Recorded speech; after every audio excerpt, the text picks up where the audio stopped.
goal we had starting off was really to try and take close quarters combat to the next level. The great part about it is you never know how it's going to play. You never know what's going to happen. You almost forget you're playing the game because it just looks real. Where is Alma? Other games have done monsters that jump out of the closet at you, and what we've really tried to do is get under your skin. Hush now, Mr. Moody. The time for talk is done. It was amazing. I mean, I've never seen so unique a game. It's not about up-in-your-face monsters. It's about really messing with the player's mind. It wasn't until I started playing that I really got it. It breaks so many of the standard conventions of what you would expect out of a first-person shooter. It's going to be probably like A-list game. This is the first-person shooter title that I've always hoped that my other titles would be. I think it was the first time we really had a chance to kind of start from scratch. We weren't making a sequel to another game. We had been thinking about kind of the core concept of a game that had a lot of action in it and was just based on kind of the action movie experience. From the very beginning, we always talked about it as being like an action movie. At its core, it's a very intense, visceral shooter with a little bit of a twist of the supernatural. When we started off, we really worked with a lot of people to nail down the scope of what the game is going to be and who are we marketing to, because we really wanted to make a game that's going to appeal to more people. You guys about done up there? Or are they just getting started? This team has always been very focused on trying to tell a good story with the game. We try to not just make it about going around and shooting bad guys who are popping out of every corner. There is hopefully a compelling story, all the things that make movies exciting. They really wanted to create this John Woo style action movie blended with elements of The Ring. So that was their focus from the beginning. They're avid consumers of all other types of media, so they know what's scary, they know what's fun.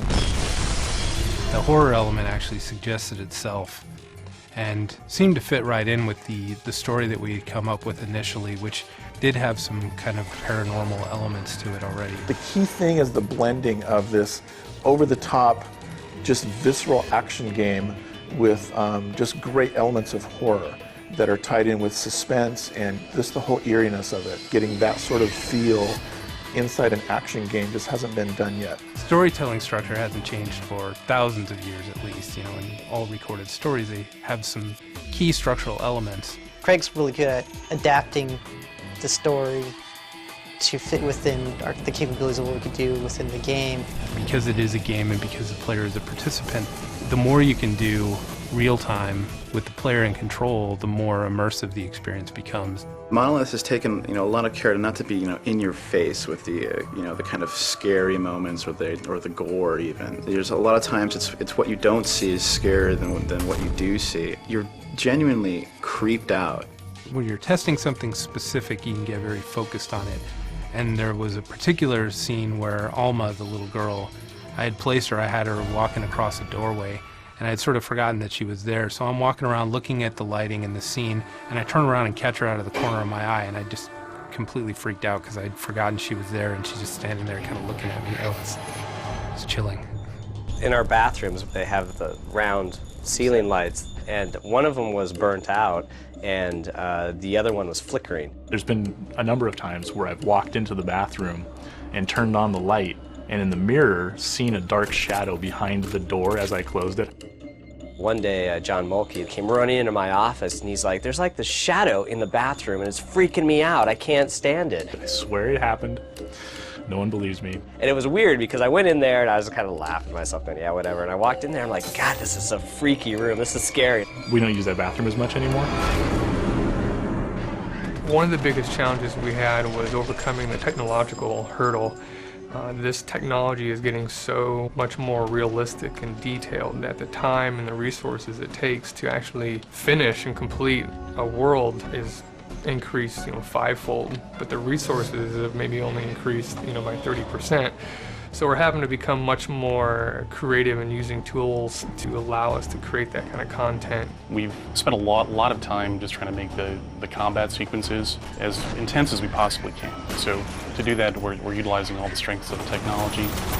dynamic lights, hanging lights in a room that move as soon as, you start shooting and stray bullets hit them, objects that'll fly around with the physics. You're playing the game, and at first you look at it and go, wow, is this a screenshot? But it's not. It's you're in the game. You shoot a gun into pretty much anything, a lot of pieces are going to fly out. And it sounds kind of like a simple concept, but it's hard for games to pull that off and make it look realistic. So on the technology side, we knew if we wanted to do that, we were going to have thousands of these particles. We wanted them to move realistically, so it feels like you're in a firefight. It feels like, someone's shooting at you, there's bullets whizzing by, there's chunks of the wall being blown out, there's smoke and, shell casings flying, and just, chaos, just utter chaos. I believe that being able to see your body in a first-person game is the future, and I think that we're one of the first that have really pulled it off in a way that's big. So now you look down and you see your feet, you see your arms, and you feel like you are in the world. We wanted to even make it more interactive with the hand-to-hand combat. So you can do these scissor kicks and slide kicks and roundhouse kicks, and you feel like you're a badass. We'd played games where you were part of a Special Forces team, but the enemies are always just standing around. We wanted to play against a Special Forces team, so the AI just had to be phenomenal. The evolution of AI in gaming has been one driven by the demand of the players. These days, people are looking for a deeper experience. They want a greater challenge and deeper immersion.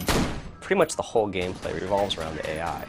You're interacting with the AI. So how the AI interacts with you is how much you can get immersed in the game.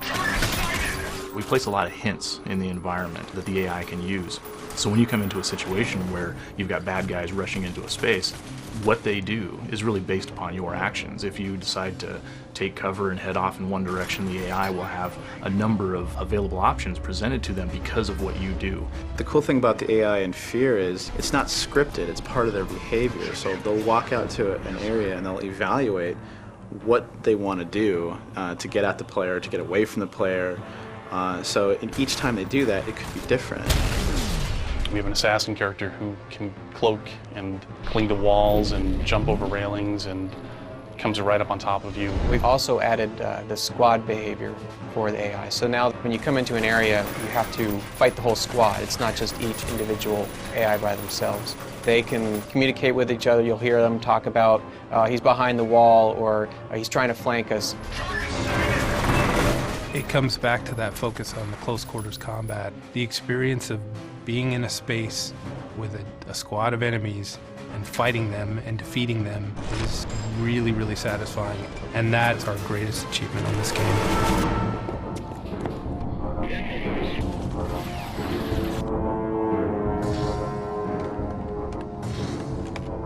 Our audio department has been outstanding on all of our projects. I think every game that we've made, we've always gotten, 90% or above on our audio ratings. It's a testament to the detail that these guys put into our projects. Audio, from a sound effects standpoint, is all about really bringing in the player into that world. And then there's, of course, music. Music's one of the most important elements of a game like F.E.A.R. When you think about what is really conveying the emotional aspect of the events and as you're sort of piecing the story together as you're playing, it's pretty much the most powerful way to do it.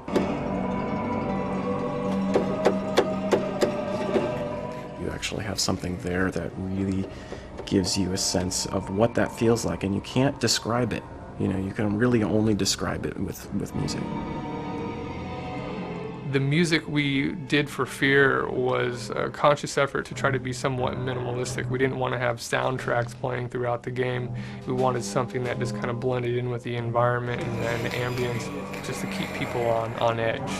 This game is all about flipping people's expectations around. The way it's been designed. It means that the first idea that you get is not necessarily the right one. In fact, in more cases than not, it's probably not going to be the right one. Quality assurance is one of the key factors that we have and one of the key tools for product development to make sure that the game is tuned right, that the balance is there, that the levels feel fun, that the pacing's right, is it too hard to play? So all those things are crucial that you get that feedback from QA. F.E.A.R's had a longer test cycle than a lot of our projects, but this is one that we really knew that everyone was going to work really hard to try and get right. The developer gives us a build once a week and we bang away at it. We have all sorts of checklists that we got to run, and on a daily basis I'll create a report and hand it over to Mike. Willie does all the work, he just makes me look good. Have you seen this one before? The testers are fans of the game, which is a great thing to see. Our goal was to try and play the game as early as possible so we could evolve it based on playing it, building something, playing it, tweaking it, playing it again. Well, sometimes. If I come from the left, it'll do it, but sometimes from the right. It's been really, really great working with Monolith. They value the testers' input, they value the things that they have to say, and that shows in the game. Now we're actually getting into more formalized play testing where you're behind the glass and you watch a group of people play. Brian skipped the intro. Oh, really? He must not have known what he was doing. He must not have. How would you guys describe the difficulty level of the game? Was it about right, or was it? That part was really hard. I only passed it like right at the end. I like the fact that they're listening to my opinion and that that as a gamer, they're trying to make the experience better. And action. So it's a big week in development for F.E.A.R. Here we are, getting up to beta, and we're putting in the final sequence. The last two levels are going in at this moment, and making sure that it is just right and has that final payoff for the player. F.E.A.R. is one of those great products that marketers dream about. I think the approach in this particular case was to do something with a little more texture, a little more sophistication. We needed to do something that wasn't paint by the numbers. I wanted to make certain that we got a campaign that clearly showed how this game was not like any other game that you'd ever seen. It looks like F.E.A.R. is really coming together. Like everything we're doing is very, very exciting. It's probably one of the biggest PC launches that we've had. And everything we've kind of done has been very minimalistic. We're giving out as little information as we can, but keeping it interesting. We haven't released much on the story, and we're not going to, because this is like a movie. There are some serious twists all the way through. We had this event in Dallas, Texas at the CPL 2005 event. We had hundreds of fans waiting for over an hour to get a chance to play the game in a tournament that we set up. All right, sit together. Let's go. What did you think of the game? The game's amazing. Bottom line, it's awesome. People, going off from the booth with their F.E.A.R. t-shirt. It was the hit of the show. The buzz around the title couldn't be larger. One of the most important initiatives that we have is what's known as our Director's Edition. We are going to do a live action series of 1-minute vignette movies. This is going to be really cool. And we're going to put these 6 parts of this movie on the Director's Edition as well. And action. Hello, Alma. I'm Dr. Green. I'm here to check up on you. See how you've been feeling. They know this is a special title that they're going to want to get, load up, turn the lights down, turn the sound really up, and just have one of these great gaming experiences that don't come around that often. I'm really excited that we had a vision, and I think we nailed it. We're just going to make the best game we can and hope that everybody loves it. But it's exciting that other people are sharing the excitement. I had great expectations for F.E.A.R., but it's like seeing and playing it, it's totally surpassed those. It's not often you come across a product that has this sort of magical blend of ingredients that can drive its own buzz just by the very nature of what the idea is and who's making it. It's probably going to be kind of hard to play this game by myself with the lights off. I'll probably play it, but maybe with the lights on during the day. I've never seen anything like it. It's addictive.